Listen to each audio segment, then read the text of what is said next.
Hi guys, it's Stacy from Clothes Live On, and today I'm going to talk about 6 things you should stop doing on Poshmark. As a seller, it is really important to value your time. I understand that right now during quarantine we have more time, but it doesn't mean that you shouldn't be valuing the time that you're putting into reselling, especially if you are a part-time reseller. And I'm betting there are some things that you are currently doing or you've done in the past, especially if you're a new seller, that you don't need to be doing, that you shouldn't be doing, and that honestly just stop doing it. It's not worth your time. So number 1 is community shares, and I think this is becoming more and more known that community shares are not worth your time, not something you should be doing. I guess if you're very brand new and you want to become a ambassador, you can do community shares, but I really don't see a perk of being a Poshmark ambassador either, if we're being honest. But basically, if I share your closet, that doesn't do anything other than put it into the news feed of everyone that follows me, and no one's shopping the news feed.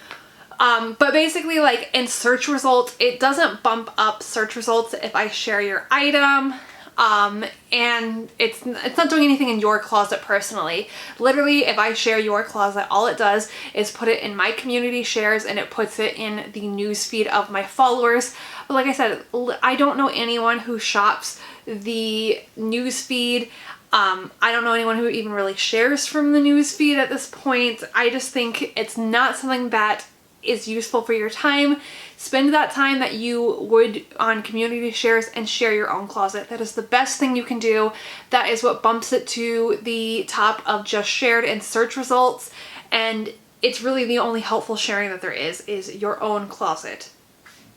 Okay, number 2 is to stop following people. It doesn't do anything for you either. If you think about how many times you're going to click a follow button, Poshmark will auto have you following people when you join Poshmark, and that's fine. But honestly, I would say the only people you need to bother following are people that you actually want to see their items. So I feel like if you are this far into Poshmark, like you just don't need to follow at all anymore. If you're newer to Poshmark, I would honestly say like unfollow anyone that Poshmark made you auto follow, and just follow closets that you actually want to see newly listed items that you want to shop from them. But following for the sake of having a high follow count doesn't get you anywhere. So I think the idea before was like, oh, if you follow them, they'll see that and they'll come to your closet and they'll share some of your stuff. But again, community shares don't do anything. So we don't have a goal of getting people to follow us back and share our closet, because it's just not an effective way to make sales. Okay, I probably have a few controversial ones, but I feel strongly about them. And first one being that stop sharing to Poshmark parties.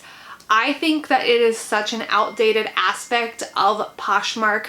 I personally don't share to the parties pretty much ever, and my sales are just fine. I mean, they're lower for quarantine, but even with quarantine, I make daily sales on Poshmark, and I don't share to parties. Parties are not a way that people shop. I think parties are another aspect of people sharing for each other, and that goes back to the first point of community shares don't matter. So you don't need to be sharing to parties. Like I've said before, that's not an effective way to make sales, to do anything to move the needle for you. The only sharing you should be doing is like the share to followers, which shares it to the top of your news feed. And so honestly, my opinion is if you're going to be sharing your closet, share your entire closet. Don't worry about it like curating a like party thing.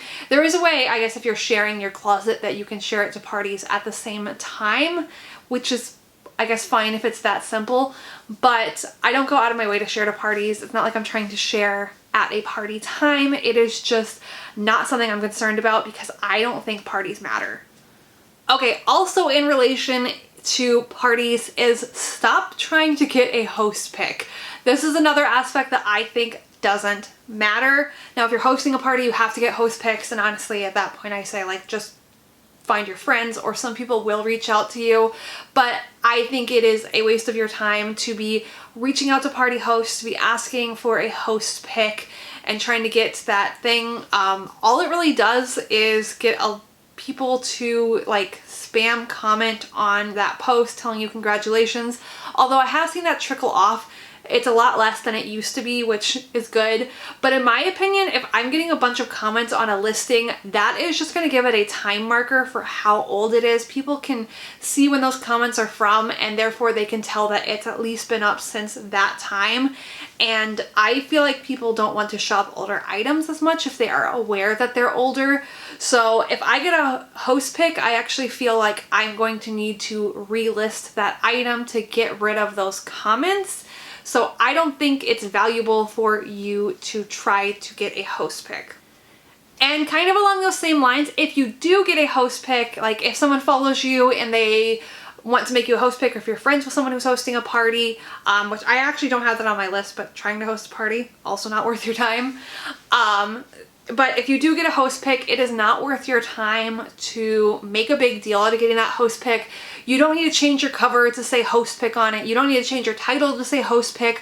Honestly, I don't think that something being a host pick means that your item has become more valuable, or that it's like verifying that your item that's for sale is worthwhile to buyers. A buyer doesn't care if it was a host pick or not. A buyer cares about what they're searching for. So I don't see any value in you editing your listing at all to highlight the fact that it was a host pick. Like I said, if I get a host pick, to me that actually means I'm going to relist that item. I'm not going to highlight that it was picked. Like, I will always be appreciative that someone wanted to make my item a host pick. I don't want it to make it sound like that's something to be like ungrateful towards, but I don't think it's something that needs to be highlighted in my closet, and I'm going to relist it because I don't want comments that are not comments about buying an item, like measurement kind of comments, but comments about congrats on your host pick. I'm just going to relist it.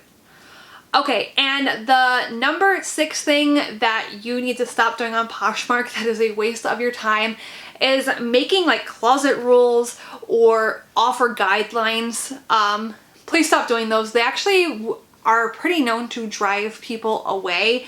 If people see that you are trying to have requirements in your closet, they are going to go buy from someone who isn't acting very extra about things.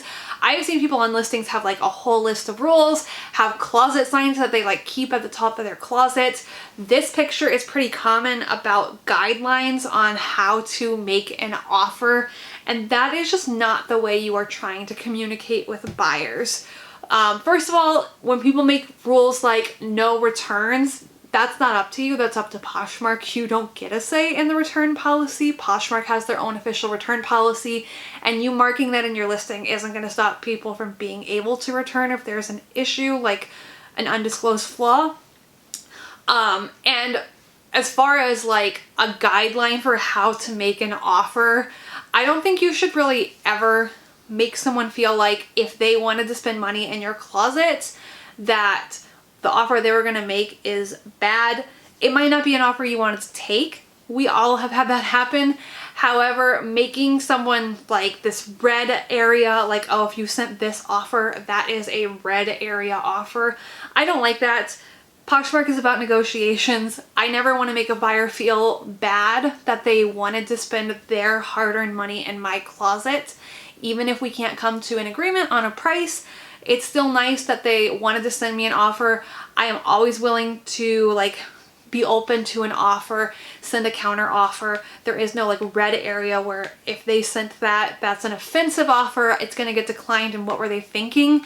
And that is how it comes off if you have those price guidelines. So don't make things that are gonna turn buyers off. You have stuff for sale because you want it to sell, and I wouldn't be making signs that are going to turn buyers away just because there are a few bad apple buyers. That's going to exist on any platform, but you don't want to turn away good buyers because your closet seems really strict, or like people don't want to offend you because you're coming off like you get easily offended. So just be careful about what you're posting along those lines. So those are the 6 things I think you should stop doing on Poshmark, with the 7th bonus being trying to be a party host. Not worth your time. Honestly, that one's a big waste of time. I've hosted a party I think 4 or 5 times and I would never do it again. It's just a lot of time of like picking out things to make a host pick and then there's no benefit for me. It's just spending time on something that doesn't reap me any sort of reward. So 7 things, I guess, that you should not do on Poshmark. Let me know your thoughts on them. I'm sure some people are going to agree, especially about sharing to parties. So this is just mostly like my opinion. Obviously, in general, Poshmark would disagree with a lot of this stuff, but as someone who's been selling on Poshmark for over 3 years, this is just what I have seen and what I feel like is not valuable for you to be doing on Poshmark. So thank you guys so much for watching. If you did like it, please give it a thumbs up, and I will talk to you guys later. Bye.